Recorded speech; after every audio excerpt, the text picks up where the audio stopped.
How are we all doing, everyone? I hope you're keeping well out there.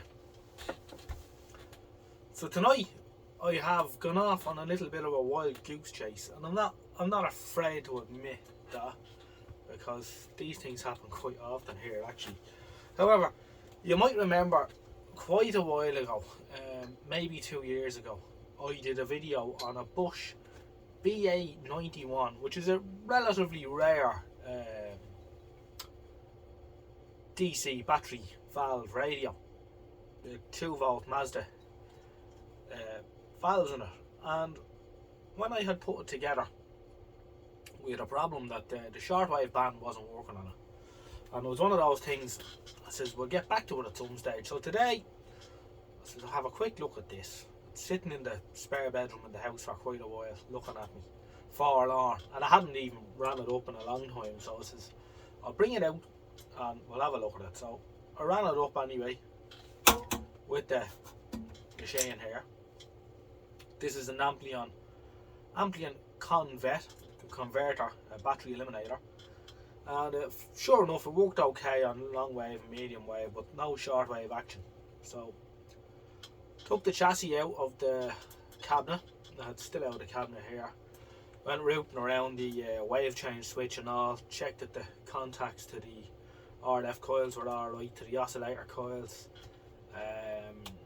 checked a couple of resistors around the valve, frequency changer valve. Then I substituted the valve and I could get nowhere. And what I found was, and it was a bit of an odd one, was that if I put, I only found this sort of by accident, if you know what I mean, because I took the top cap off the wave changer and I started oscillating faintly. So I found that if I put a 0.1 microfarad cap in series with the grid cap for the oscillator valve, it oscillated okay on shortwave. Oh, this is weird. This doesn't make any sense. And of course, then the last thing that I did, which probably should have been the first thing that I should have done, was check the HT out of the converter. And of course, it was about 65 volts, right? And that's nowhere near enough, because this one's 120 HT. We'll probably work down to 90 to allow for the HT battery to drain down, but 60 isn't enough. And I obviously was just on the verge where it wasn't enough for the oscillator valve to work on shortwave, but it was enough for it to oscillate okay on medium wave and long wave. And obviously it just took a little bit of load off it or something, putting the 0.1 cap. It's just weird, okay, but it worked okay like that. So the problem isn't with the radio at all, although it was no harm to take it out, because I'm after lubricating the tuning mechanism and spraying the wave change switch. Did want a little spray anyway. You need a hit and miss in operation, but it's okay. Now our problem tonight is our Amplion Convette. So we're going to have a look at this. I know it has a selenium rectifier in it anyway, so we'll get into it and have a look at it and see what the crack is. So it's easy to go off on tangents, and I'm sure we've all suffered from that at times, but that's what I spent my day doing, wasting my time looking for a fault that didn't exist. As I say, we can all be guilty of that from time to time. So this anyway is the Amplion Convette. I think I might have made a video on this actually at one stage. I know I calibrated this to read 2 volts at the red line with the fluke. It was out quite a bit. Other than that, it had been working well, but obviously just the HT was borderline, and we're going to want this in the future for that machine over there. That's the all-wave 3, the listen. So once we get a few triode valves for him, this little machine is going to come in very handy for testing it. So we want this to work. Do we want to fully restore this and paint it and all that? No, it has the lived in look. You know, I was lucky enough to get this. This came with a job lot of stuff I bought off a man a good few years ago. What was this I bought off him? Oh, an ICOM IC2E. That's what I bought. And when I went over, he had a box of stuff. Most of it wasn't much use to me now, to be honest. And this was in the box.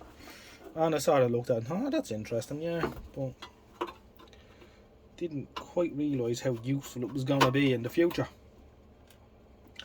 So we're glad we kept it. Now, as you can see, it's a bit rough and ready looking. But we can live with that.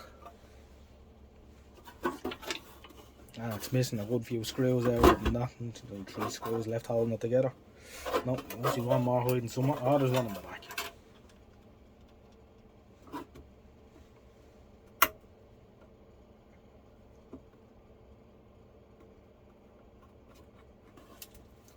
Despite the rusty appearance, they turn out alright. So there she is in all her glory.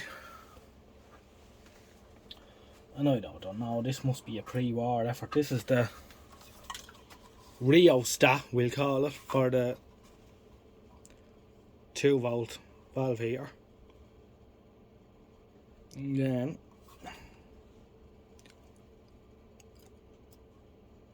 this is the low voltage, the 2-volt rectifier.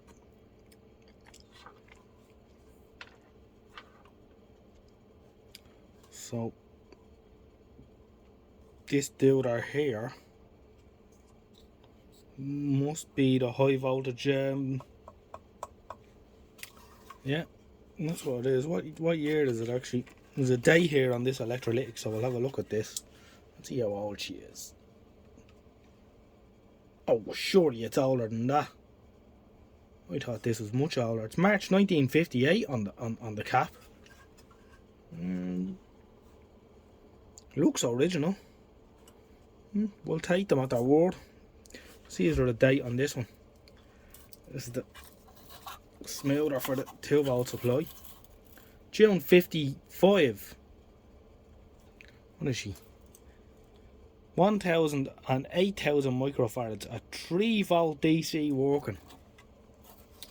Wonderful.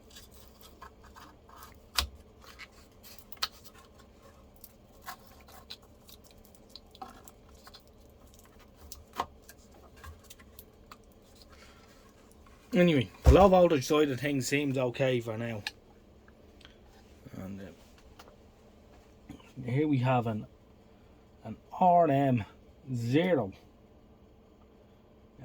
HT rectifier, and it's a stack of selenium washers. That's what it is, and it's obviously got high resistance. So off load, I mean, it reads perfect. You know, it reads 120 odd volts, but and you can see these have these resistors here, 200k resistors as well. And they drop it down under load for the screen and detector. The only thing it doesn't have is a grid bias, which obviously in 1958 there wasn't too many radios that had that. We'll need a grid bias for this, I think. For the listen. Oh, I have 3, but that's just a 9-volt battery. We'll do the trick there, or a couple of lithium coin cells or some such. But that's down the road. So what I'm gonna have to do tonight is I'm gonna put a diode across that and a suitable resistor till we get around 120 off load, and then we'll see what she does on load. Right, we're back in action. This is what I've done.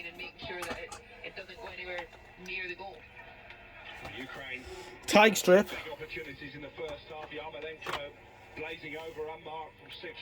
diode, ultra fast diode, cuts down on noise. Some of the 1N4s here, these can be a bit slow and they and cause interference. So ultra fast diode, 1k resistor, which is given me on a tag strip, just to be semi neat about it. We're getting, there's the fluke there. I will show you what we're getting. On load, we're getting, may as well do it right if I'm doing it at all. You know, close enough to 110, which is nice. So it's working quite well. We can have a quick listen to the little bush before I put him back in his box. And I was condemning my own work there, saying I'm after doing something, or something's after happened to shortwave band on this. And all along, it was this machine here.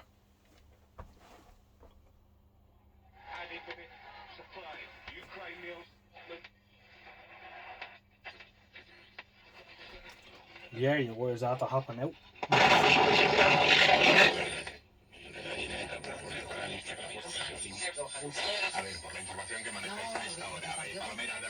This is a medium wave.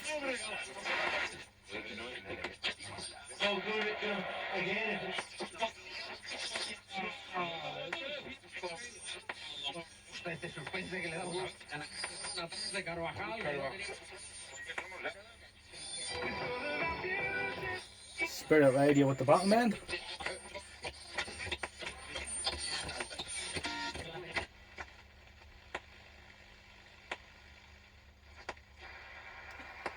And it goes all the way up to nearly 1700 kilohertz. So sometimes we can hear the odd Dutch pirate, but probably not on a Tuesday night.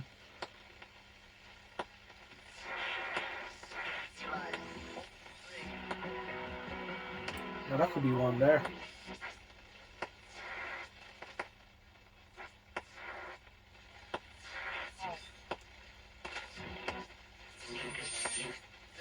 I think that's a Dutch pirate there, actually. You know, I listen to that. Good, we're on shortwave now.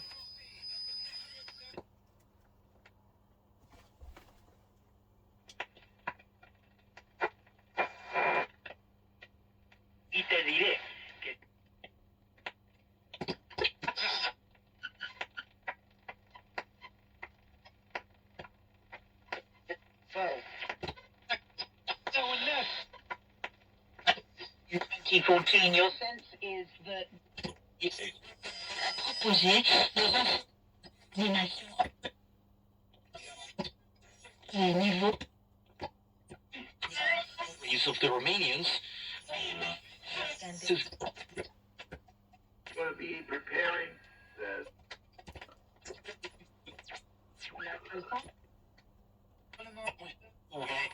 So you can see she's sensitive enough anyway.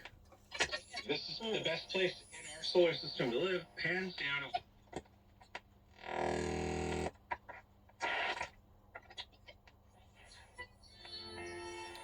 So shortwave was working all along. Anyway, we're on long wave. the initial problems that cited. Radio 4. Ten awans do kolejnej fazy. A to dobre wieści przekazywał Państwu Rafał That's the Polish station. Za relacje, gratulacje dla naszych 2 to 8 is, I think, is Luxembourg. And RTA. And we might just hear the local NDB on long wave as well. So that's it. It's working real well. So all I have to do now is put all this gear back together, but that'll be tomorrow. Thanks for watching. I hope you found it moderately interesting, and we'll catch you in the next one.